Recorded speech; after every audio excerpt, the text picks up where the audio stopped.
number and can find out what your doubts are. Okay.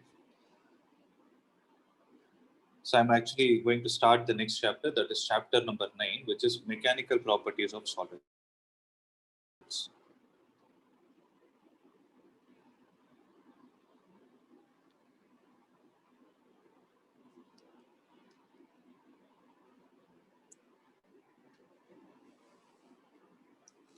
So write down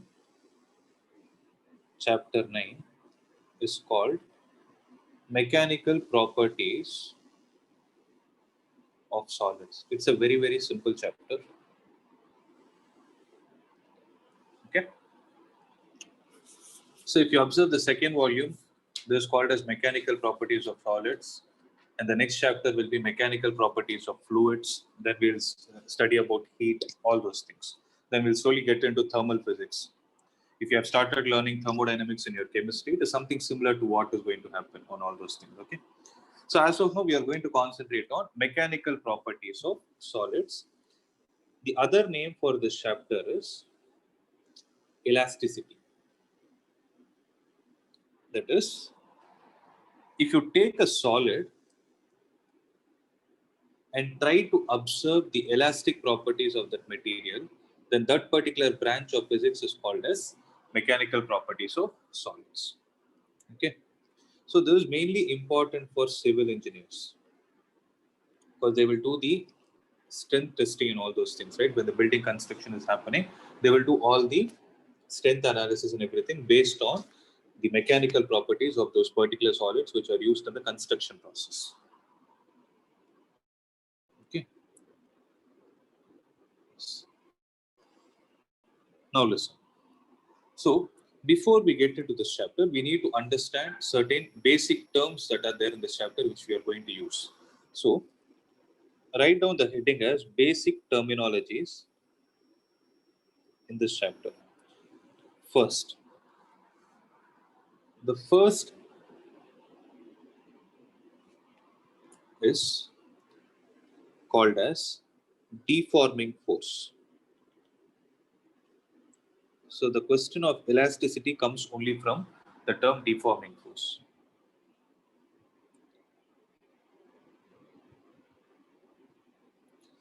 So let me first explain what it is. See, let's say you have an elastic material in your hand. Think of it like a rubber band. Okay. What will happen if I start applying a pulling force on both the directions?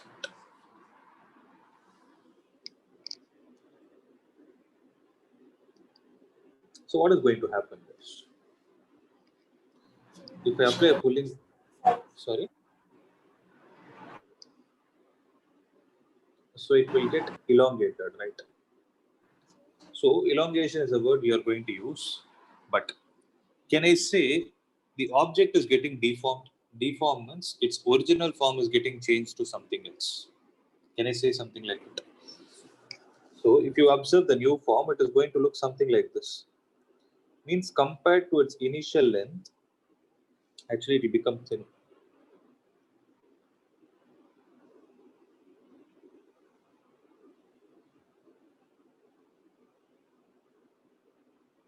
It will become something like this.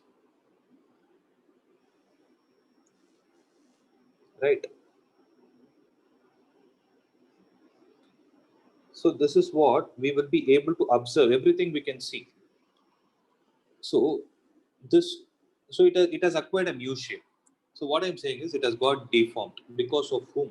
Because of the force that we have applied. Okay.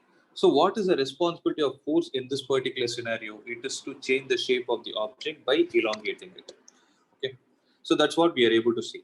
But if I have to speak on a microscopic level, if I have to speak on a microscopic level, then can I say that this band is made up of many particles of rubber? Right.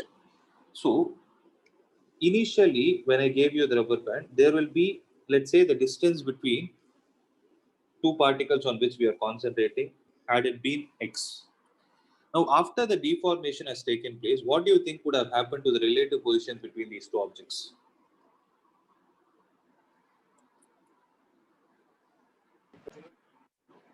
it would have changed. It would have increased according to our scenario. So let's say it is y, then y is definitely greater than x. So you're able to visualize. So why I'm saying all these points is when I talk about the elastic properties of a material, we generally ignore the microscopic observation. So you need to think in these terms. So having all these points in mind, can you tell me what a deforming force will be? Give me a simple definition. It is definitely a force which is responsible for what? Which changes. What does it change? Shape and size. Yes. It changes the size and shape of an object.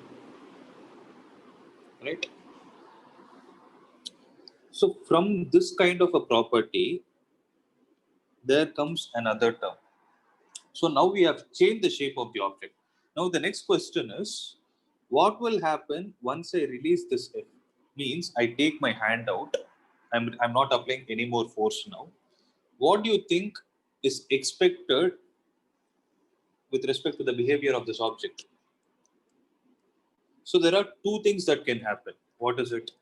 When you apply the force, the change in shape and size of the object could have been a temporary process. The meaning of temporary is, as soon as I remove my hand, as soon as I remove the force, the object will have the tendency to come back to its original position, or else it can get completely deformed.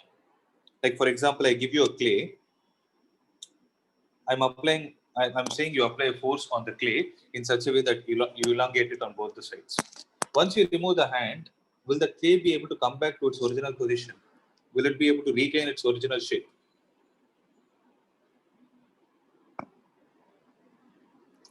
So with respect to a clay, it will not be. Whereas the rubber band, yes, it is going to attain back its original shape, provided you have not applied a greater force on it. Because we know that even a rubber band, when you try to apply a force beyond a certain limit, it has a tendency to break. Right? So let's say you have applied a force only till a certain extent so that the object is able to come back to its original shape. So based on this, we are going to define two types of properties of material. One is called as elasticity. The counterpart of elasticity is called as plasticity. So the materials which are not elastic in nature are said to be plastic in nature. I hope you're able to understand, guys. So if I have to define elasticity, what will you say?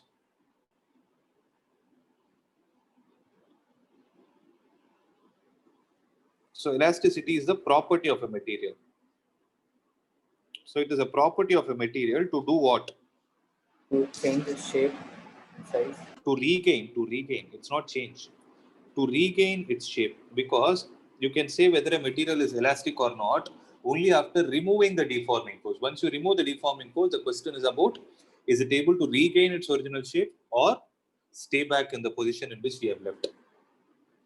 To regain its shape and size. After what? After the removal of whom? The deforming force. Am I clear?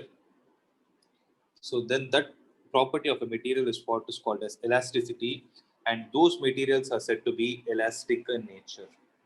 They are said to be elastic in nature.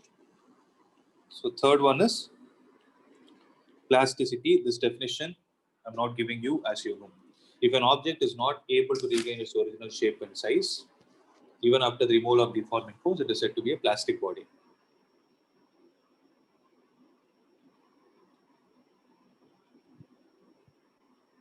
Okay.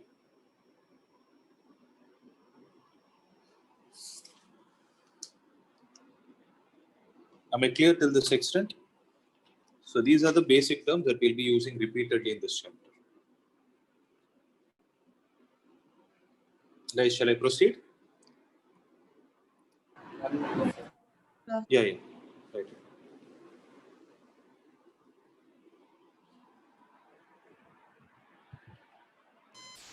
So plasticity is property, sir, and plastic is the Material. if an object is not able to regain the shape and size Plastic after is material. If you add ITY to that material, then it becomes the property of that material.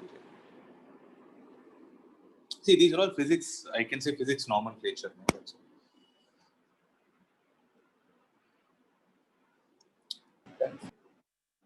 Done?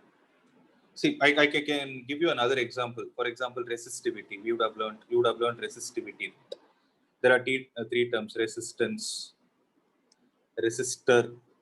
They all sound to be similar, but what are they actually? If you try to look at it in terms of physics point, resistor, anything that ends with OR in physics is generally a device. Resistor is a device. Resistance is also a property. Resistivity is also a property of the material. You're able to understand. So here, ITY, generally that is used for property. That is how terms are defined in physics. Conductivity, like that. Okay. So I'm moving on. So here the question comes. So this whole chapter, we are going to concentrate only on one aspect. That is, you apply a deforming force, you are going to remove it. What exactly is going to happen inside the material? Based on that, we are going to define whether the material is elastic in nature or plastic in nature. Okay, now concentrate, guys. So let's take a spring. Okay, I take a spring. Is spring an elastic material or a plastic material? Elastic. Elastic. It is an elastic material. Okay. Now I have a spring which is suspended freely. Means it is not there is no load that is attached to it. So this kind of a position is called as the relaxed position of spring. Okay. Next comes the question. It's not a different spring. It's the same spring. Okay. If I suspend a mass here, what do you think will happen with respect to this reference line? So if I take the bottommost point of the spring, that is the free end of the spring as the reference line, what do you think will happen to the reference line? Will the spring be below the reference line or above the reference line if I suspend a mass? Below the reference. It is below. Means can I say, see, observe, I'm going to concentrate on one important point. Can I say that the spring is going to get elongated? Yes, sir. So what do I mean by elongated here? Now observe, the spring is actually in this kind of a shape. This kind of a shape is called as helical shape. Helical. This is called as a helical shape. Okay.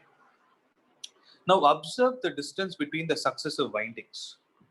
So when the spring is in the relaxed position, the distance between the successive windings is less compared to the next scenario. Accepted? Right. So that's what you're able to see. So from this, I can say that the spring has got elongated by a distance x, where x is what I'm calling it as the elongation. Okay. Now tell me, when the relative distance between the particles has increased, what will the particles try to do? Will the particles just like that accept the external force that is acting on it? That is, when mg is trying to pull, will the particles of the spring be calm? Will they say, I'm not going to do anything? Or will the spring try to do something? Try to. It will try to do, right? What will it try? It will try to regain its original shape. It will shape, don't disturb me. I want to get back my original shape. So for that, the particles of the spring will start exhibiting a force of how much value? Kx. You know this, right? We have already discussed. The spring force that is going to act is called as Kx, where K is called as the spring constant. X is the elongation that has taken place with respect to its initial position. Right? Can I say that this is the restoring force? See, don't get scared at names, try to break them. Restoring means it is trying to come back to its original shape.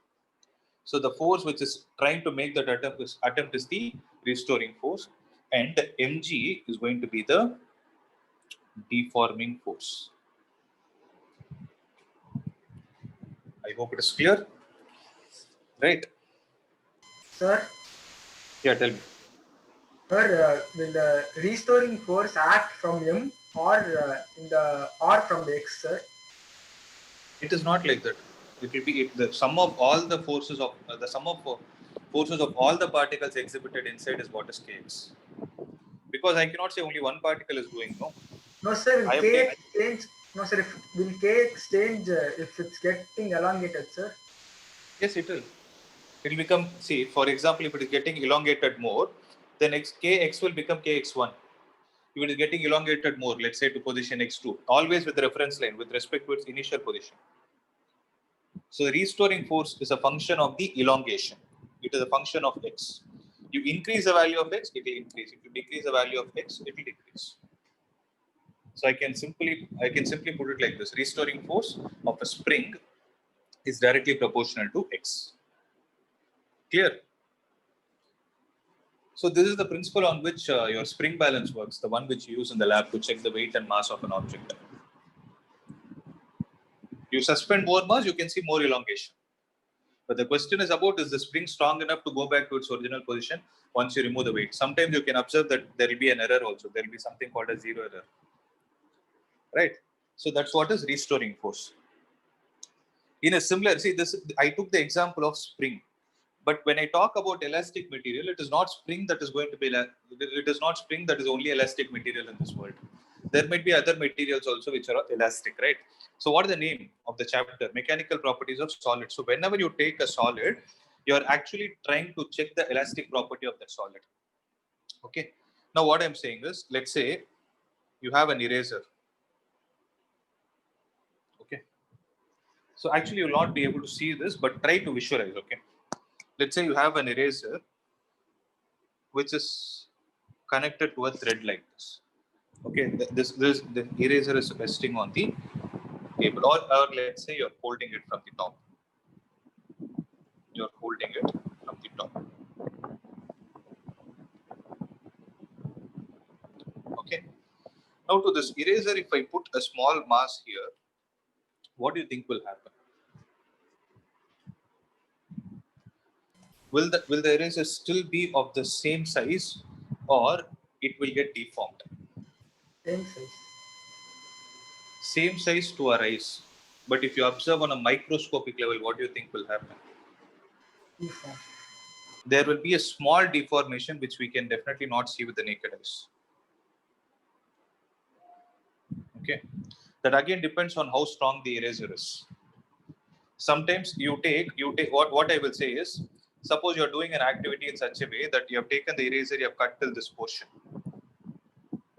Okay, then if I take an eraser which is very much thin, just give me 2 minutes. Okay, charge is over. Just give me 2 minutes.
Yes. See, I'm taking a very so it is actually very weak. You can even bend it with your hand. Imagine like that. So when I suspend a weight here, you can observe that it will get deformed like this. You're able to visualize this? Yes, sir. Yes. See, other examples that I can give you is, suppose you're sitting on a chair. Let's say the chair has some cushion. You're sitting on the chair. You can see that the cushion is going inside. It is giving you the relaxed position. Like if you sit on a stronger material, what will happen is you can feel that it is opposing you. Like you sit on a floor, you cannot feel that amount of cushion because the elasticity of the floor is less compared to the seat on which you are sitting, right? So when this is happening, can I say that there is a deforming force, and wherever there is a deforming force coming to picture, there will also be a restoring force acting in that material. So the restoring force will happen due to the internal properties of that material. That is, the particles present inside will try to put the object back into its original position because they want to attain equilibrium condition. They want to be stable, right? So this rubber, when you see from the bottom, it will look like a rectangle. It will look something like this. Yes. So if you are able to define a parameter like this, the amount of restoring force within the material per unit area. Area means the area on which the force is applied. So restoring force within the material per unit area, then this particular quantity is given a name called as stress. Okay. Are you guys able to understand this? What is the unit area, sir? Unit area means this area. Generally, whatever you write in the denominator in physics, we call it as unit area. For example, velocity is meter per second. So how do you define velocity? There are two ways to define it. So one is rate of change of displacement, or I can say displacement per unit time. I never say displacement per time. We use the word displacement per unit time. So after this per, whichever you are writing in the denominator, that is the grammar of physics. Whichever you write in the denominator mathematically, that will be given a term called as unit. Unit doesn't mean one here. That's the way we define. Okay. So stress is equal to the amount of deforming force divided by area.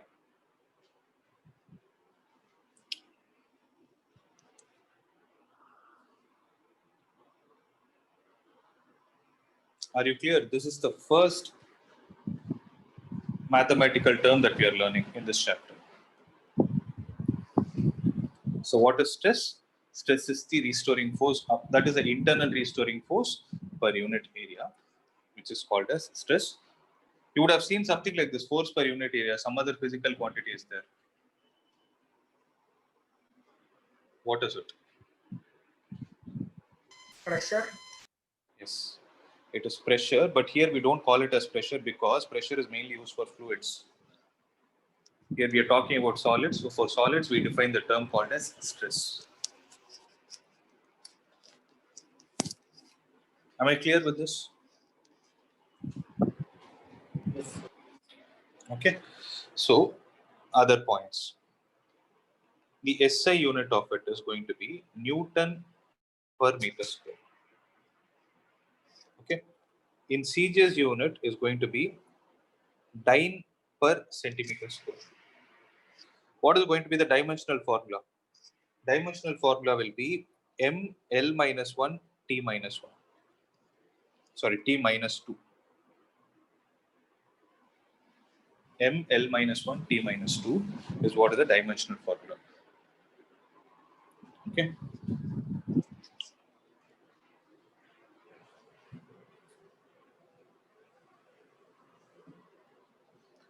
Now see. Now comes the next topic, that is the different types of stress, the classification of stress. So stress is basically classified into three types depending on how you are applying the force. Okay, actually I can say it is three only. So First, we can call it as tensile stress or longitudinal stress. Okay. So fourth one also I'll tell you. So one is tensile stress or longitudinal stress. The next is called as compressional stress. The next is called as hydrostatic stress. I'll explain everything. And the next one is called as tangential or shearing stress. Tangential or shearing, SHEARING, shearing stress. Okay. See, most of them you need not memorize. Okay. So you know what is stress? Stress is force by area. So everywhere you see stress is common. Force by area is going to be common. So now you need to look at that term which is before that stress. Longitudinal. Longitudinal has something to do with length. Right? So forget about tensile. The other name for longitudinal stress is what is tensile stress.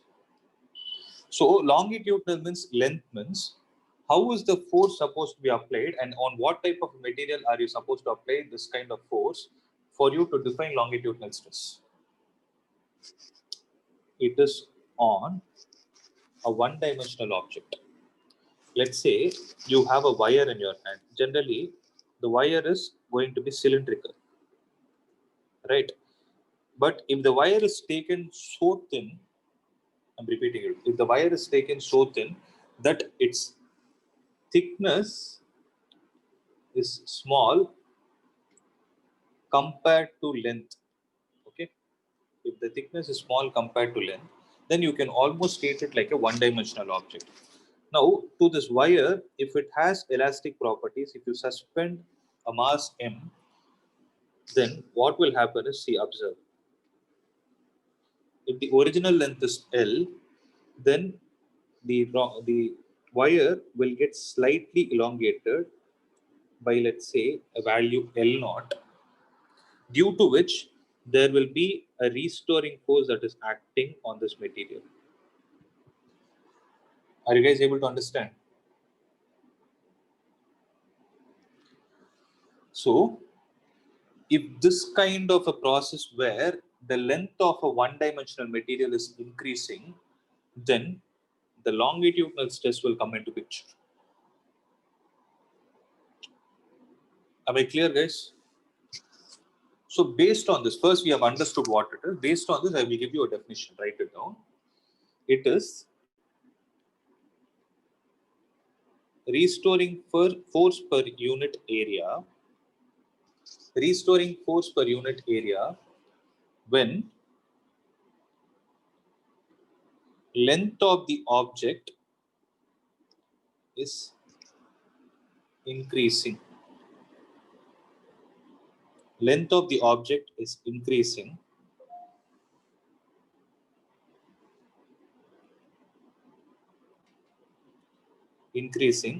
in the direction of deforming force. Means you need to understand when are you supposed to define longitudinal stress? Only when you apply a deforming force and the material is getting elongated, length is increasing. At that time, if you know what is the restoring force by area, if you write it, this mathematical term is what is longitudinal stress. Am I clear, guys?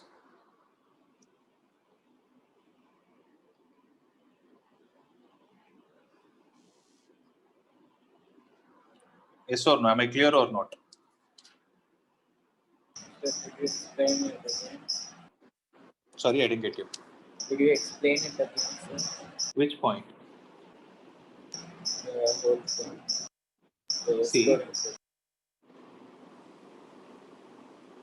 See, imagine this like a wire. Okay, let's take a rubber band itself. Okay.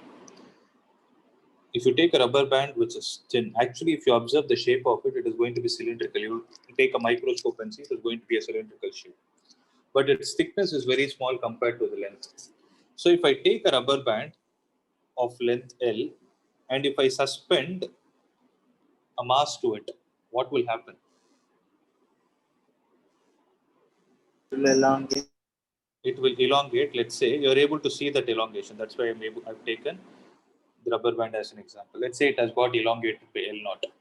So the deforming force mg is at, now you have clarity of what is deforming and restoring, right? Yes. So if the deforming force is acting in such a way that it is trying to increase the length of a particular object, okay, so this deforming force is there, right? Wherever deforming is there, in the direction opposite to it, there will be a restoring force. Okay, so if you are able to take mathematically, if you are mathematically able to take this restoring force and divide it with the cross-sectional area of this cylindrical wire, okay, the deforming force by cross-sectional area, if you are able to find this kind of a parameter, then this is called as longitudinal stress, because what is the definition telling us? The definition of longitudinal stress is very simple. Restoring force per unit area. Under what scenario? When the length of the object,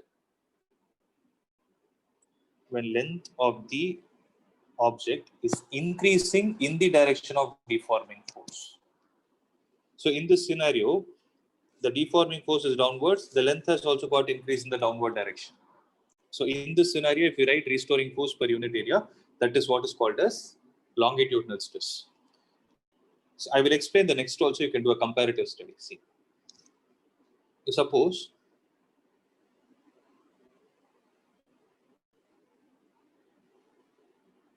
let's say I'm giving you a sponge material, okay, in the shape of a cylinder. I'm asking you to apply a force.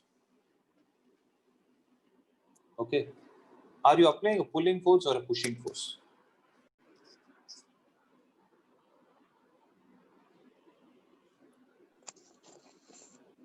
From inside, sir.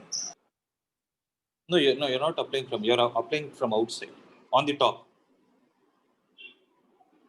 top and on the bottom, you're simultaneously applying two forces. Okay, if that is confusing you, it is like this.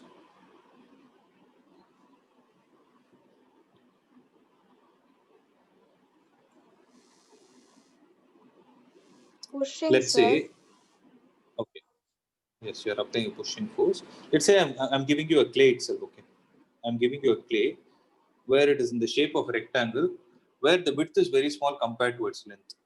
So to this clay, you're holding between two fingers of your right hand, between the top and the bottom, and you're applying a force. What do you think will happen to that clay? Will it get compressed or elongated? Compressed. It is getting compressed. So the force that you are applying is called as the deforming force, because you're trying to change the shape of the object. Deforming force. I have a doubt. Correct? Yeah, tell me. Sir, when we are applying the same amount of force, sir, then it won't change, right? The shape and size. It will. Why will it not change? Okay, Because but this applying force, the same amount in both directions, sir, that will happen only for rigid objects. What you're saying is going to happen only for rigid objects. So it will increase in this here. Because it's a clay is an elastic material, right? That's why I told. I'm not saying an iron bar or something. And that is the reason I use the word clay, because clay is easy for you to visualize. Everybody would have used it. Understood, Right. sir. You take a clay, you press it, man. Does it not get flat? Yes, It does, right? yes, sir. Like how they make chapati and all. They press it from both the sides. No, the material becomes thin. That is a compressional force, actually, right? So the deforming force is applied, and in the direction of deforming force, what is happening to the material? It is getting compressed, right? So what will be the direction of restoring force? Restoring force will be in the opposite direction. So if you are able to calculate the restoring force, okay, I'm repeating it, listen. If you are able to calculate the restoring force that has got generated in the material and divide it with the area on which you are applying the force. Area means the bottom area. The bottom will be like a small rectangle. Then this stress, see, force by area is stress by default. But in this case, the force by area is called as compressional stress. That's it. That compressional is the extra term we are using. Why? Because in the case of a clay, we are applying a force in such a way that the deforming force is trying to compress the object. Are you guys able to differentiate both? Are you able to understand what is longitudinal stress and what is compressional stress? So when will longitudinal stress come into picture? When the deforming force is trying to increase the length of the object. When will compressional stress come into picture? When the deforming force is trying to reduce the original length of the object. Right? Am I clear, guys? Yes, Can I sir. give a definition for the compressional stress? It is same thing. Force per unit area, nothing else. So only thing, see, it is the same thing. Force per unit area when the length of the object is decreasing. Change the word increasing to decreasing. That's it. Everything else is same.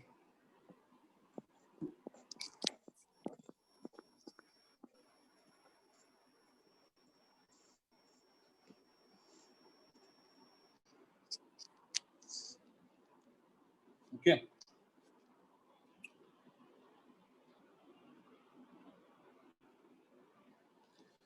Next, shall I move on to the next one? So hydrostatic stress. So write down. If an object is subjected to,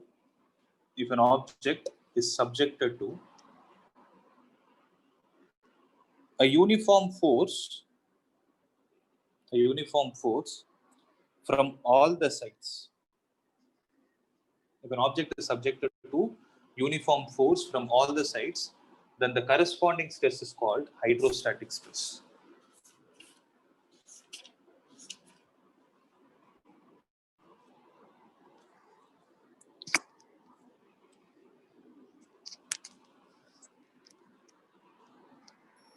So could you repeat the definition once again? Yeah, I'm repeating it right now. If an object is subjected to a uniform force from all sides, then the corresponding stress is called hydrostatic stress.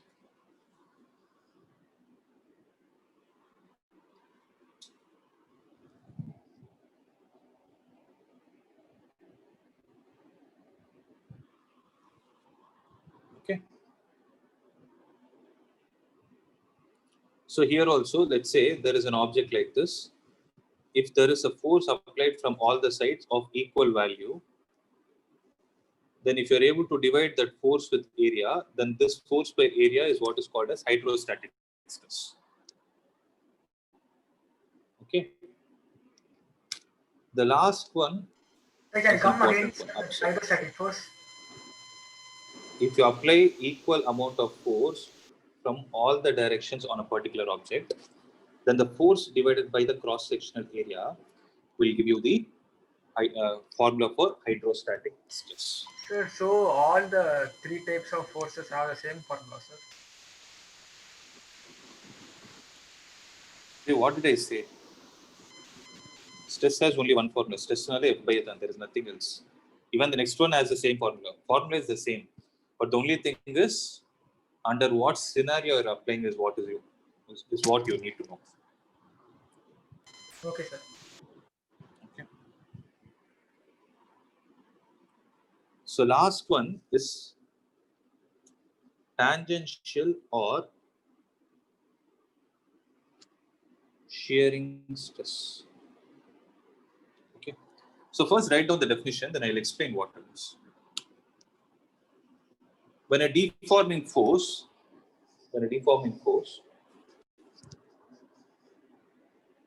acts tangential to the surface of the object, when a deforming force acts tangential to the surface of an object, it produces a change in shape of the object. I'm repeating Sir, it. can you Listen. When a yes, sir. I'm repeating. When a deforming force acts tangential to the surface of an object, comma, it produces a change in shape of the object. It produces a change in shape of the object. the tangential force. So after change in shape of the object, put a full stop. Write down the next sentence. The tangential force applied per unit area. The tangential force applied per unit area is called the tangential stress. Okay. I'll show you what it is. I'll show you the other things also. You'll understand it better. See. Just a minute.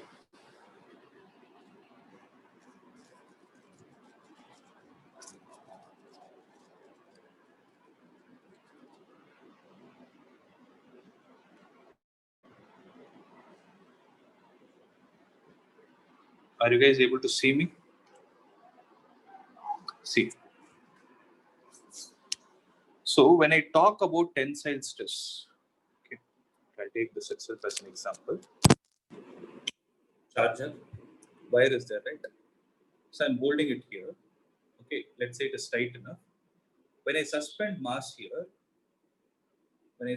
I'm coming from the beginning, okay? I'm coming from the beginning. I'm talking about tensile, first one. So when I suspend mass here, then there will be a small elongation that is going to take place for this material. This material is elastic in nature. That is why you're able to see it is able to get deformed depending on the force that you apply. It is an elastic material, right? So what will happen is when you suspend a mass, there will be a small microscopic level of increment in the length of this object in the direction of deforming force. So if you are able to calculate the restoring force by this area, this is what is cross-sectional area. That is what I meant by cylindrical shape. So if I take a cylinder, this bottom is called as the cross-sectional area. The restoring force by cross-sectional area in this case is called as tensile stress. Secondly, if I take this object and I apply a force in this way, so instead of pen, imagine I have clay in my hand. If I apply force like this, you can observe that the clay will get deformed like this, right? So I am applying a deforming force, a pushing force on the top, and a restoring force is coming in the opposite direction. So the restoring force by the area of applying the force in this scenario is called as the compressional stress. Tell me, are you guys able to visualize these two things? Yes. Now I take mobile phone. If I apply force equally from all the directions, 1, 2, 3, 4. If I apply equal amount of force from all the direction, then the force by this area is called as the hydrostatic stress. We do not use it in this chapter. We will be using it in the next chapter. We call it as pressure also. Okay. The last important one is, what are the definition base? Can you read it out? Hydrostatic, sir. Just a minute. The fourth one, I will put my. Yeah. So which one you asked definition? Fourth one, tangential stress. When a deforming force acts tangential to surface of an object. See. Yeah. Read it slowly, okay? Never. Let's read one by one. This is the book I have. Okay. I show it. So what is the now? What are the shape you are able to see?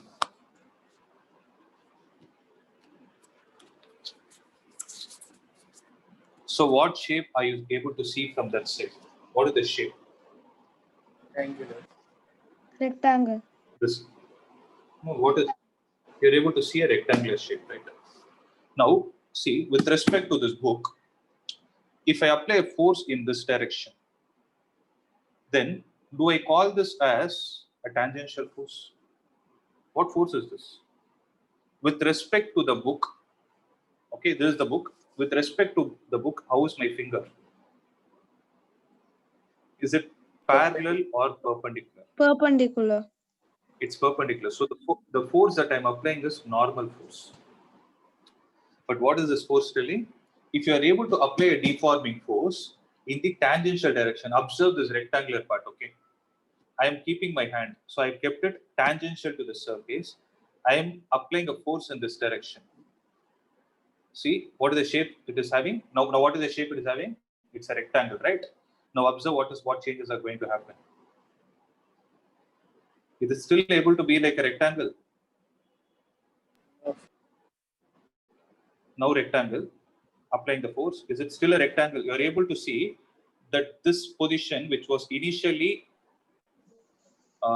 perpendicular to the base, has got shifted by a certain angle. You're able to see that. Yes, sir. You're able to see this. So this tangential force divided by this area is what is called as tensile stress or shearing stress. I hope it is clear. Yes or no? Yes, sir. So the moral of the story is stress has only one definition. It's a restoring per unit area. The question is about which force and which area you're trying to talk about. So I will draw the diagram, observe it. This is the rectangular side of the book that you saw. When I applied a tangential force in this direction, the book got slightly deformed like this.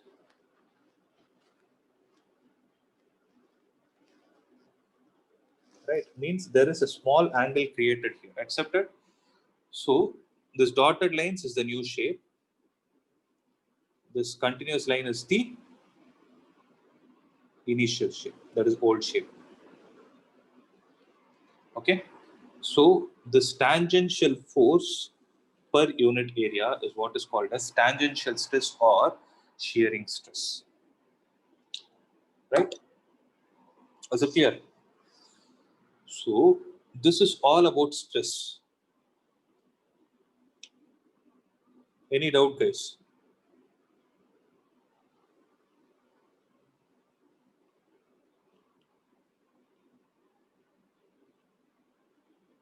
So I hope there is no doubt. So till now, whatever we discussed was about stress. But when I explained about everything, I told you there are certain changes that are taking place in the material. What changes are taking place? Change in shape and size. Change in shape and size. So when I say size, can I say its dimensions are changing? Right? So, for example, let's go back to the rubber band concept again. I have a material like this. So when it is suspended to some weight, its length is increasing like this. This is L naught. This is L. Right? So tell me one thing. What was the initial length? It is L. What is the final length? What is the final length, guys? L plus L naught. Very good. L plus L naught. What is the change in length? That is L naught. that is the increment that has taken place, L naught.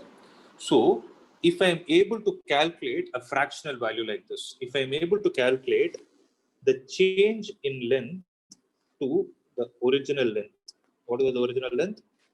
Delta L with respect to original length, then to make it more generic, so here I'm talking about length. It is not only the length, area is changing, volume is also changing. So this length, area, and volume, can I call it as the dimension of a material? So change in length, I'm writing like this. Try to understand. Change in dimension with respect to means division, with respect to original dimension is what is called as strain.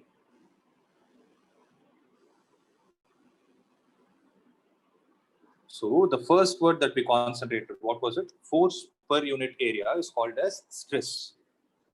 But when you apply a deforming force, since the change in size is taking place, so there will be a change in dimension. So if you are able to calculate how much is the change that has occurred with respect to the initial values that I had, then that ratio is what is called as strain. So if you observe, SI unit for SI unit and series unit do not exist for strain. It is a dimensionless quantity.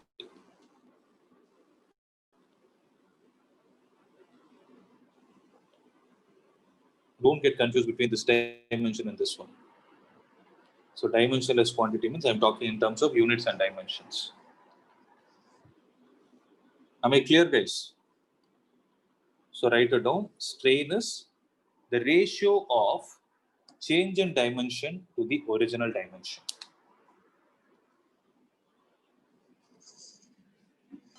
Can you come again, sir? Change in the ratio of change in dimension to the original dimension is called as strain.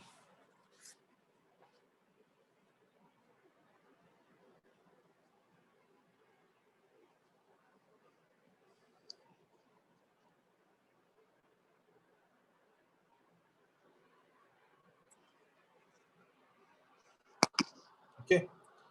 So, like how stress is classified into 4 types, strain is also classified, but not 4 types. Here it is going to be only 3 types, because there also it should have been 3 only, but here we spoke about length increasing and length decreasing. That is why it became 2. Whereas here we are concerned only about the change. We are not concerned about whether it is increase or decrease. So depending on what dimension is changing, okay, I'm repeating it. Depending on what dimension of a material is changing, strain is basically classified into 3 types. One is called as longitudinal strain. Next is called as volumetric strain, and the third is called as shearing strain, or that's shearing strain.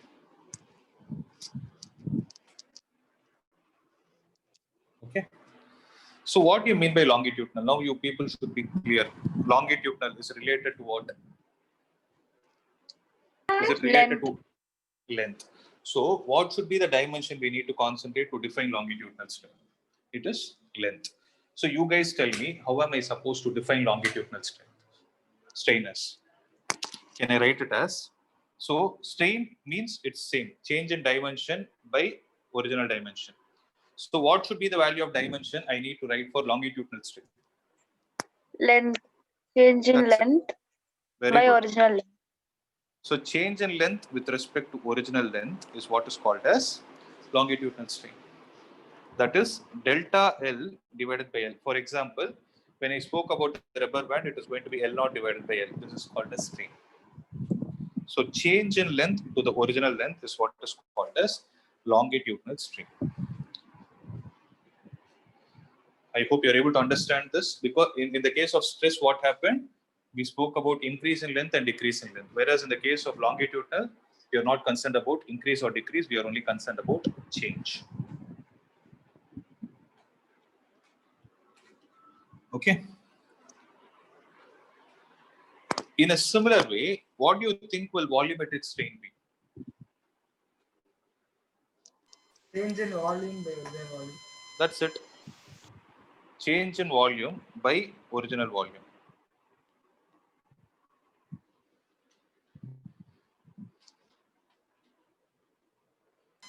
Sir, so if we have to if we should form a definition for volumetric strain, we have to add the ratio of change in volume to the original volume. The dimension is there. No, there is a common definition for strain, right? Change in dimension by original dimension. No. If you change the word dimension with volume, it is volumetric strain. If you change the word dimension with length, it is longitudinal strain. That's okay. It. Okay. Third one is important.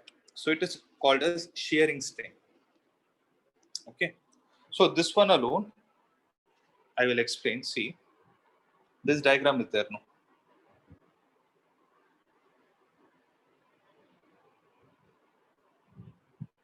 I hope you guys are able to visualize this. So the word shearing is mainly used for tangential. Okay. Shear is always a tangential thing. So when we apply a tangential force, what dimension is actually changing here? Here, if you observe, neither area nor volume is changing. Volume is still going to be conserved only. It is not getting compressed, but the shape is changing. Here more than size. Size means the values of the dimension. Shape is changing. Initially, it was rectangle, then it went into a shape of a rhombus-like structure. Right. So Shear strain alone is defined like this. Write down. It is defined as the angle theta. It is defined as the angle theta. The bracket, write it in radian. So it is defined as the angle theta in the bracket in radian, through which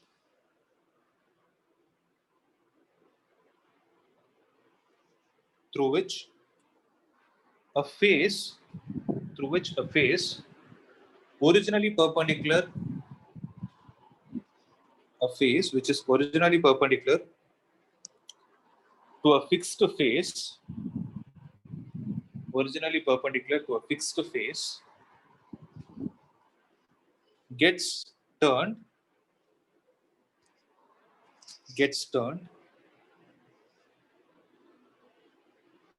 on applying the tangential deforming force.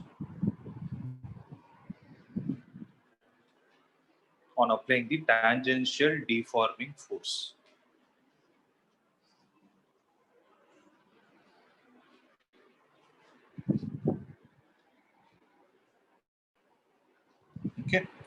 Now listen. So shear strain, unlike delta V by delta V by V and delta L by L, it is just theta. So this angle theta is what is called as shearing strain, provided theta should be measured in terms of radian. Okay.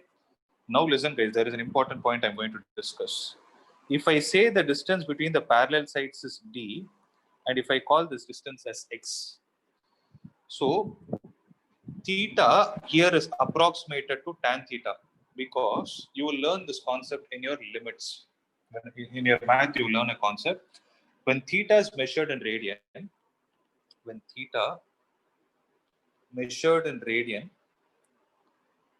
is small, then theta can be approximated to sine theta. It can also be approximated to tan theta.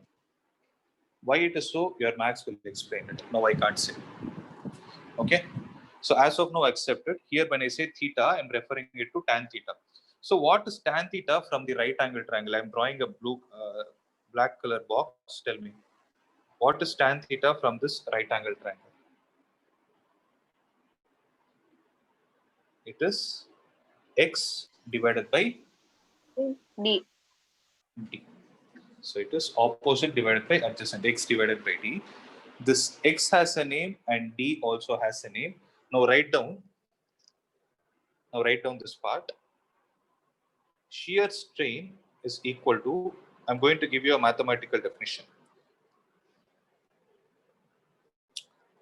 So what is x? X is the displacement that has taken place for the top surface compared to the bottom. Okay. So write it down. Shear strain is equal to ratio of relative displacements between the parallel sides,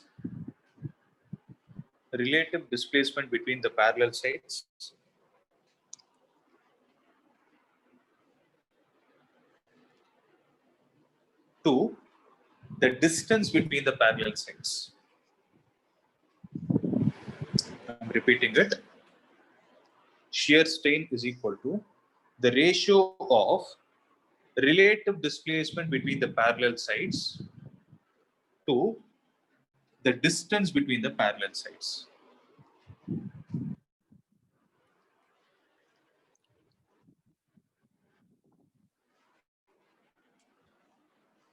Okay. So this is all about shearing stress and shearing strain. We have almost completed 60% of the chapter. Okay. There are some more points, maximum 2 more classes we'll complete it along with some example problems. So I hope there is no doubt in today's class. Exact meaning of shear, sir. Shear means tangential. So in physics, shear is used whenever you have a tangential force applied.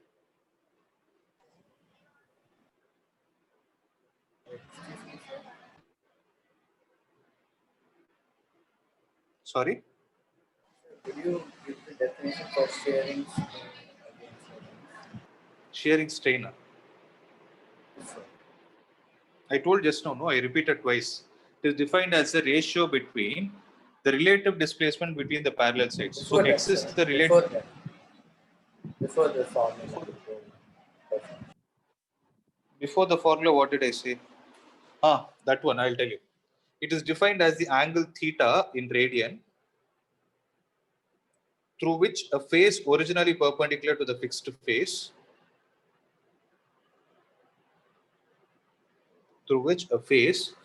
originally perpendicular to a fixed face gets turned by applying a tangential deforming force.